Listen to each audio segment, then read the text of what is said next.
Right, good day to everyone. Here we have a 1982, January 1982 TR7V8. I got this at Bonham's auction 3 or 4 weeks ago now.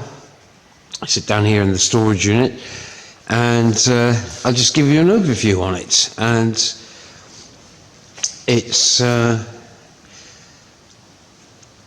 it's quite a bit of history with this car, and if I wanted to do everything to my 7,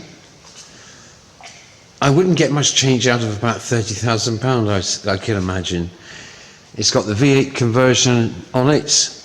There she is in all her glory, and with an Edelbrock manifold, carburetor, tubular exhausts, and it's got a large core radiator in there, electronic ignition, illumination, which is nice because I know that very well. The wheels are not mini lights, they're sort of replicas of something, but they've got nice red calipers on them. This has had also a full disc conversion. The brakes are really good on it, and it's got the roll bar, which I'm not very keen on because it's ripped here, but there's a cover that goes on it, which is nice. You can take this cover off, but I plan to remove this, and it's got the bolts down on there, and there's 2 bolts at the top and a bolt through the rear bulkhead, which is either side of the fuel tank, which is going to be a bit awkward to remove, but I plan to do that. It's got the leather seat, blue leather, not quite matching the blue headrests, but yeah. Other little features of it, it's obviously been recarpeted, nice red carpets, all in good condition. The swivel lights have been changed for static lights. I'm not sure, you can't get them to come on when the doors are shut, I don't think, unless there's a switch in there, unless I'm very much mistaken. It's had the locking mechanisms deleted. Not sure why they did that. It's got the batteries in the boot. Let's have a look. With an isolation switch, spare filter. There's the battery box, a nice battery box, and the boot lid is when they're not on the gas struts. I'll just let it go again. When they're not on the gas struts, it's really, really heavy. That boot is, I forgot how heavy they were. It's got the American spec bumpers on it, and if you can see, I quite like the gloss back plate. Oh, sorry, I didn't realise I was zooming out there. Sorry, I beg your pardon. I do like the gloss back plate, but I do not like the light clusters that are blackened either. I'm not sure how it got through the MOT, because I don't think you can see the indicators during the day.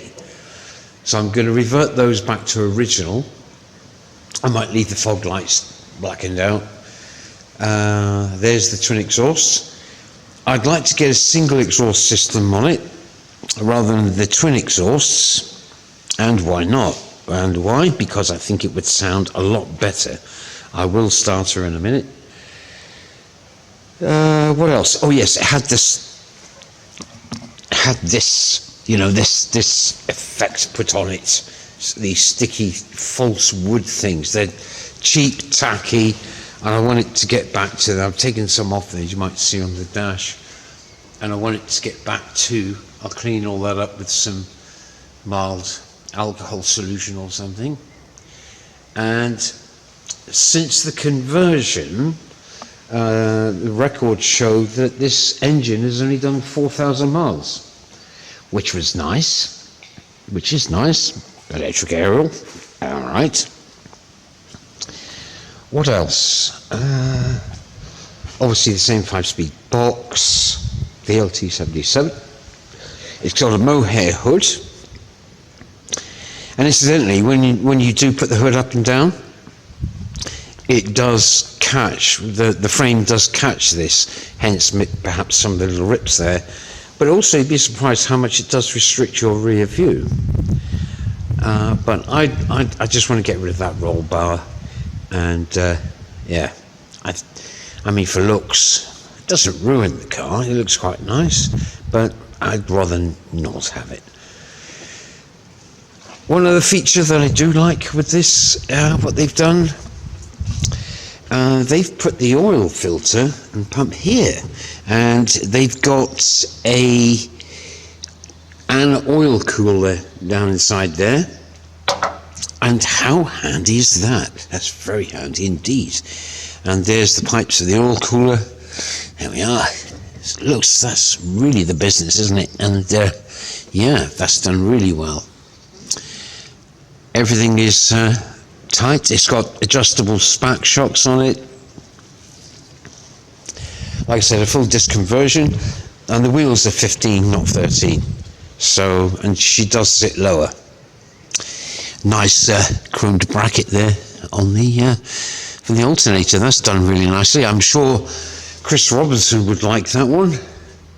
If you're watching, Chris, yeah, it'd be lovely to meet up at some point if we're going to a show or something, or you know, somewhere neutral. Yeah, it'd be nice. And the new hose and stuff. Yeah, it's. I'll start her up, shall I? Is that out of gear? Let's see if she comes on. And the clock works on the dash. I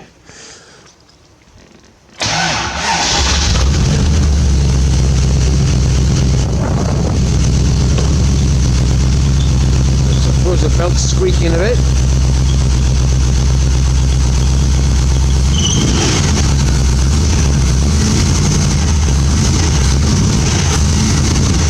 A bit cold at the moment.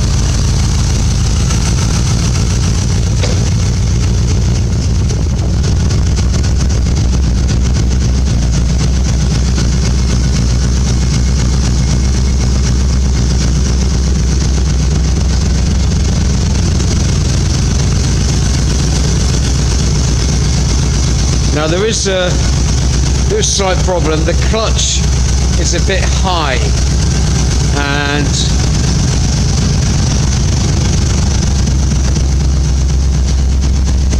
I think I've got the choke out, have I? Oh, the choke light's not working. I'm sure it worked before.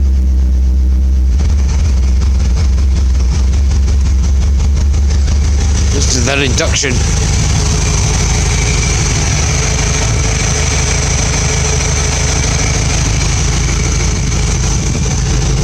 Also on the front, it doesn't have the TR8 badge, it has the old Triumph badge. And she's in quite good nick. American bumper on the front, and they've also blackened out the indicator covers there also. So I'm gonna get that changed. Those changed.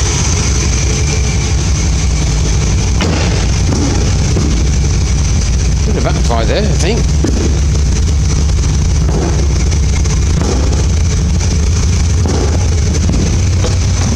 Give her a bit of a... Well, sorry about that. The camera cut off, and what it did do, I took it out for a run, and see, I've got the fog lights just came on, so I've just checked. You see the rear lights there. I think the brake lights will be brighter, and you'll see the indicators a little bit darkened, so I can see how they would have gone through the MOT perhaps. The front, see the lights on the dash are working. The light mechanisms are good. So they're not too bad at the front either. So yeah, I do like the American spec bumper I mean, that's just lovely. I don't know they were that good. But then again, didn't come with the English version.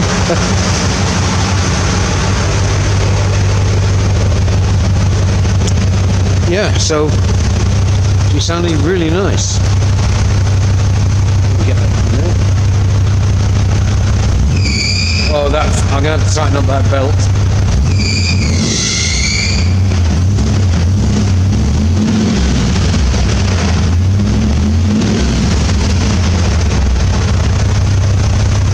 So she's probably sitting around the 300 brake horsepower. With the power steering, you don't have to input much steering like you do for the 7.